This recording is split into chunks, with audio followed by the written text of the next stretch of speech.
It's been a decade since Elon Musk floated an extraordinary idea to revolutionize intercity transport. No, we're not talking about Tesla's self-driving electric cars.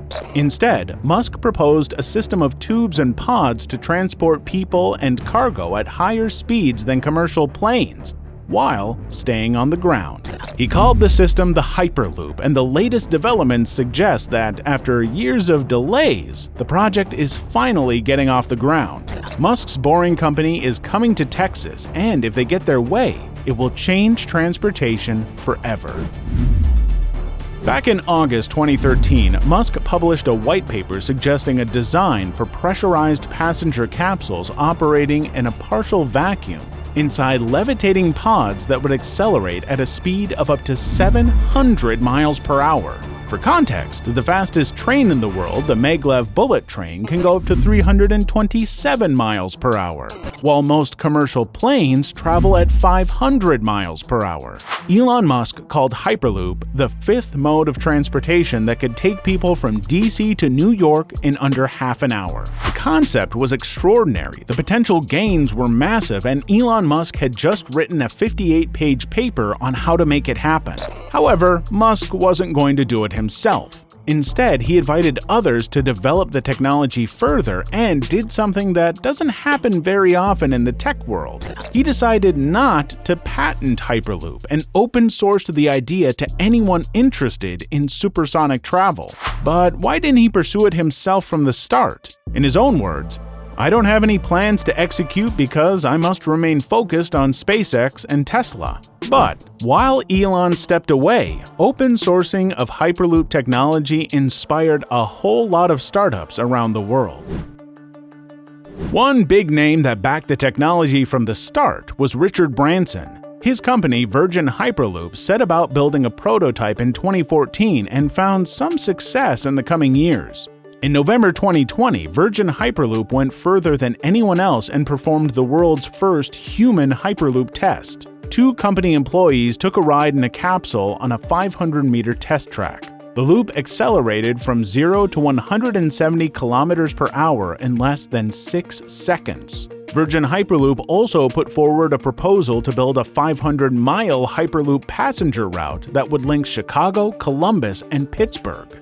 However, the project never got off the ground, and Virgin Hyperloop turned to moving cargo instead of passengers. Early in the year, Virgin Hyperloop laid off almost half of its staff, signaling an end to its human Hyperloop travel. The company has instead signed a deal with Dubai-based freight company DP World to build Hyperloops and move cargo from ships inland. Virgin Hyperloop has taken a step back from human transportation. However, there's another Hyperloop system under development in the Great Lakes region. A Los Angeles-based startup called Hyperloop Transportation Technology is trying to create a 300-mile route that will connect Chicago, Cleveland, and Pittsburgh.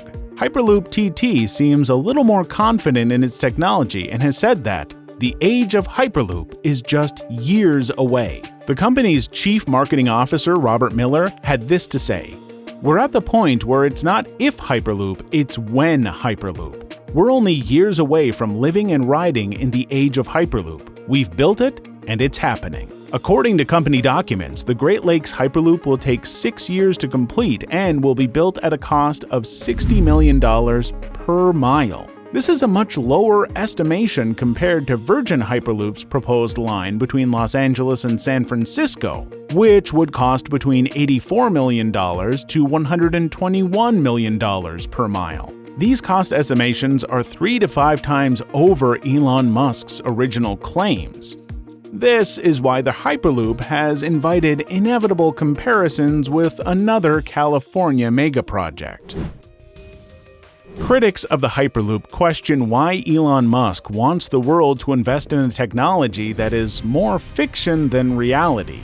Wouldn't it be better to spend big on more mature technologies like high-speed rail, which has proven to be safe in countries around the world? This can be a valid argument, but a comparison between high-speed rail's massive success around the world and the progress so far in the US shows precisely why Elon Musk wants an alternate system of transport. California's high-speed rail project has proven to be underwhelming. While bullet trains in Japan and South Korea can go up to 375 miles per hour, the highest speed for California's rail is closer to 200 miles per hour. But that's only half the story. The California project is also one of the most expensive rail projects in the world and has suffered multiple delays and cost overruns during the past decade. Initially estimated to cost $33 billion, the project will now cost well over $100 billion. Safe to say Elon isn't a big fan and said, quote, "How could it be that the home of Silicon Valley would build a bullet train that is both one of the most expensive per mile and one of the slowest in the world?" Musk thought he could do better, and this brings me to the Boring Company and Elon Musk's big plans for Texas. Elon Musk started the Boring Company back in 2016, and his first aim was to solve traffic congestion issues and enable high-speed transit between cities. Since then, the company has mostly focused on digging underground tunnels. However, the progress has been on the slower side. So far, the Boring Company's only major success has been a 1.7-mile tunnel system beneath the Las Vegas Convention Center that began operating last year. The network of tunnels called the Vegas Loop is now set to expand up to 34 miles. Inside these tunnels, Tesla Model X SUV and Model Y vehicles will take passengers through 55 stops.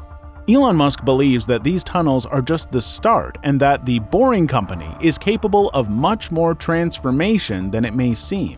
He thinks of these smaller tunnel projects as building blocks to a working Hyperloop. And from his latest quote, we can see that he sees these tunnels as the starting point for something bigger. If you have a much simplified version of the Hyperloop, if really just Teslas and a tunnel that's depressurized, you can go between cities super fast and without disrupting the stuff above ground.